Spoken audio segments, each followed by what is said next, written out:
Well, what is going on, cash flow kings and cash flow queens, cash flow addicts?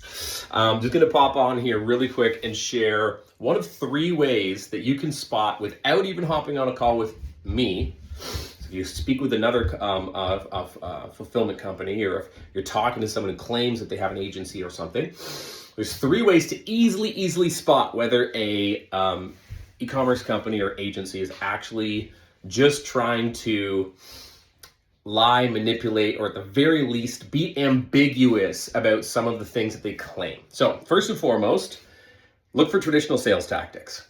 There's a difference between legitimate fear of missing out and then a manufactured fear of missing out. What you'll hear a lot is, we only have a couple slots left. We only have so many people we can onboard in a month. And though that can be true, it's often just used as a tactic to make you or get you to give a deposit on the first call or on the second call. So you have to be pretty smart about navigating this, because it's not necessarily a bold-faced lie. In all honesty, there will be a threshold that everyone will get to where they can't onboard another person. But if you're on a sales call and they're pressuring you for a deposit on that first sales call, or maybe even the second one, and they're telling you that they only have 2 or 3 slots left, believe you me, they're probably lying. And again, you'll hear certain things as well as, and this is my second one, okay? This is my second red flag for agencies, is a fallacy of choices. And so when I say fallacy of choices, what I mean is they're going to make you feel like you're making the choice as far as how well you want your store to perform. And they're using examples that have nothing to do with how much inventory you invest in your own storefront, okay?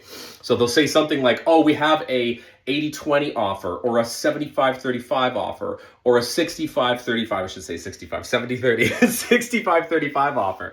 When really, it's just a fallacy of choice. You're probably going to land on 70-30, and ultimately, they're going to have a different price point attached to each of those as well. So they're going to say, oh, you could do it for 65, 75, or 85, or you could do it for 35, 45, or 55, but there's no real value behind the choice. It's just pay me now or pay me later. I'm willing to take a little bit off the top if you give me more of the back end. Ultimately, you're going to land on 70-30, and you're going to find that price, and it's just the fallacy of choice.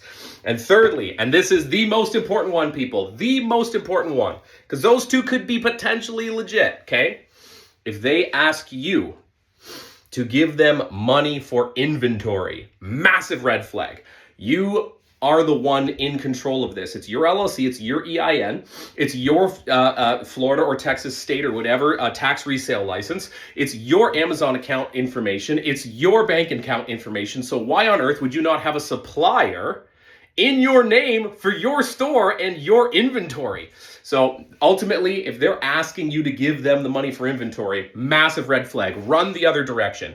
It means that usually means they're doing bulk purchase orders with non-competitive or less competitive items, and they're making a profit off of it. And they'll tell you, oh, you know what, if you sell it for $40, you're gonna make 50%. Meanwhile, the average mean price on the platform is $30, and then you're competing with other sellers, and so oftentimes you'll have to drop your price to move it.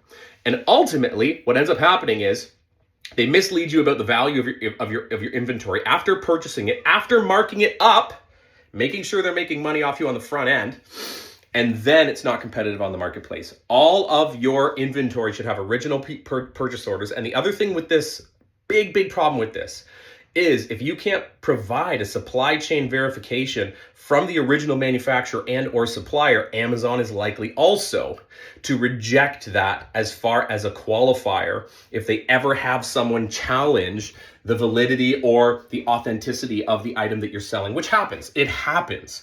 But if you can't provide that, you're going to lose your store. And so if they are not setting up purchase orders in actual originating names of the supplier that's in your name directly attached to your LLC, then run the other way, because they are likely doing bulk purchase orders. They're not setting up their supply chain properly with you and with Amazon, and eventually you will lose your store because they will fail the supply chain investigation. That is all I have for you guys right now. Have a fantastic. Those are the 3 major red flags in any other agency's process. Have a great day.